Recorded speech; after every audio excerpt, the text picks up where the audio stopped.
Bonjour et bienvenue au truc techno-pédagogique. Aujourd'hui, nous allons voir comment insérer une grille dans vos travaux Classroom. Alors, débutons. J'ai déjà créé un travail ici, on va aller le chercher, puis on va aller le modifier. Donc, modifier. Toujours s'assurer lorsque vous mettez un travail que vous faites une copie par élève. Sinon, ça devient un peu plus compliqué. Là, nous allons aller à droite et on va aller cliquer sur grille d'évaluation. Lorsque vous cliquez sur grille d'évaluation, vous avez trois choix. Créer une grille d'évaluation, réutiliser une grille d'évaluation et importer à partir de Sheets. Comme c'est la première fois que nous utilisons les grilles d'évaluation dans Classroom, il va falloir créer notre première grille. Donc, on va aller créer une grille d'évaluation. Puis là, ça nous amène à un modèle. Ce que j'ai fait, c'est que j'ai un modèle à moi que j'utilisais. Je vais aller chercher, ça peut être un Word, ça peut être un PDF, ça peut être un doc.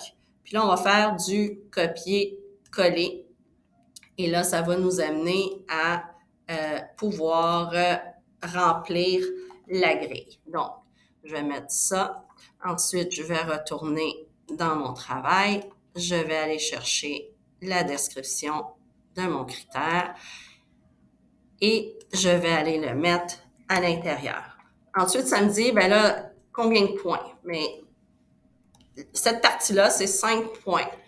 Puis là, moi, ce que j'ai fait, c'est que j'ai dit que mon 5 points équivalait à un A.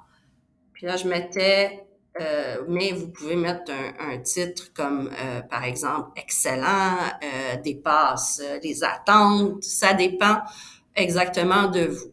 Ensuite, je m'en vais copier tout ça et je vais aller le mettre à l'intérieur et on va continuer comme ça, ainsi de suite. 4B et je vais chercher ma description. Et ça me permet ainsi d'avoir une grille que je vais pouvoir réutiliser, que je vais pouvoir modifier dépendamment du travail. Une fois que ma grille est terminée, par exemple, là, cette grille-là est sur 25, je l'ai sauvegardée. Et là, ce que je vais faire, c'est qu'elle est automatiquement insérée dans mon travail. Puis la grille, vous pouvez l'insérer à n'importe quel moment, là. Puis ensuite, je vais enregistrer le tout. Et là, l'élève, quand il reçoit le travail, allons voir le T pour mon élève, lui, il peut voir automatiquement les instructions, le travail et la grille d'évaluation. Donc, puis, lorsqu'il clique, la grille d'évaluation lui apparaît. Puis là, s'il veut voir exactement les détails, bien, les détails vont également être présents pour que l'élève puisse le voir. Là, en ce moment-là, disons que moi, je prends n'importe quel travail, mettons pour vous inscrire à mes dîners techno-pédagogiques. Ensuite, le travail est fini. Je vais rendre le devoir. Et moi, en tant qu'enseignant, qu'est-ce que je vais faire? Bien là, j'ai accès également au travail. On va juste réfléchir. Donc, j'ai accès également au travail. Je vais aller voir mon travail qui est remis par cet élève.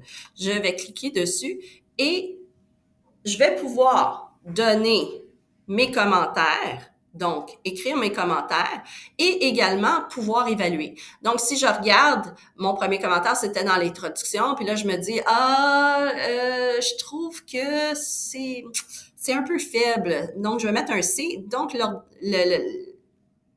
Google va automatiquement mettre le pointage. Mais vous dites, c'est pas tout à fait un 3, c'est pas tout à fait un 4. Est-ce que je peux mettre un 3.5? À ce moment-là, il va accepter le 3.5 et il fait le calcul. Pendant que vous faites cette correction-là et que vous donnez vos commentaires aux élèves, l'élève ne le voit pas. OK? Donc, on peut continuer ainsi de suite. Là, je dis, OK, à partir de ce critère-là, ben, je pense que il a un B ou un B+, puis là, je regarde, puis c'est à peu près, ça équivaut entre un 14 ou un 12, mais moi, je crois que c'est plutôt un 14, donc on va le laisser là. Puis ensuite, la même chose ici, c'est un 4 sur 5. Et là, vous pouvez mettre vos commentaires pour que l'élève puisse avoir les commentaires, mais vous pouvez également mettre des commentaires directement dans le travail. OK. Puis, une fois que c'est terminé, disons que vous voulez pas les rendre tout de suite parce que ce que vous voulez faire, c'est pouvoir corriger tous les examens. Petite astuce, si vous voulez passer d'un élève à l'autre, là, j'ai juste un élève dans ma classe, mais si vous voulez passer d'un élève à l'autre, vous faites juste cliquer sur cette petite flèche-là. Donc, vous n'avez pas besoin de rentrer et sortir. Ça va directement, ça passe d'un élève à l'autre. Donc, une fois que moi, j'ai terminé, mais là, je dis, c'est 86. Là, il y a eu un petit problème avec la façon dont j'ai mis mes équivalences pour les lettres. Là, va falloir que je l'arrange. Puis ça va être dans mes prochaines vidéos, je vais vous montrer comment faire pour mettre des lettres si vous êtes intéressé à mettre l'équivalence de la lettre. Puis là, une fois que tous vos travaux sont corrigés, là, vous dites, OK, je suis prête à le rendre. Là, on va cliquer sur « Rendre ». Vous pouvez ajouter un commentaire à tous, là, mais vous cliquez sur « Rendre ». Puis là, l'élève, à ce moment-là, il va recevoir une notification qui lui dit « Votre travail a été corrigé ». Et donc, on va aller voir le travail. Moi, j'ai 21,5 sur 25 en tant qu'élève.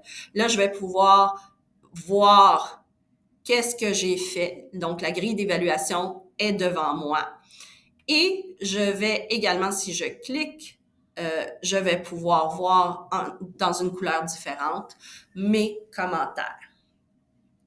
Et ça fonctionne même si vous utilisez Kami, même si vous utilisez un PDF. La grille d'évaluation reste exactement de la même façon. Donc, voilà ce que c'était entrer une grille d'évaluation dans Classroom. N'oubliez pas, je suis toujours disponible. Et si jamais vous avez une urgence, écrivez-moi sur chat et je viendrai vous aider. Je vous souhaite une excellente journée. Merci.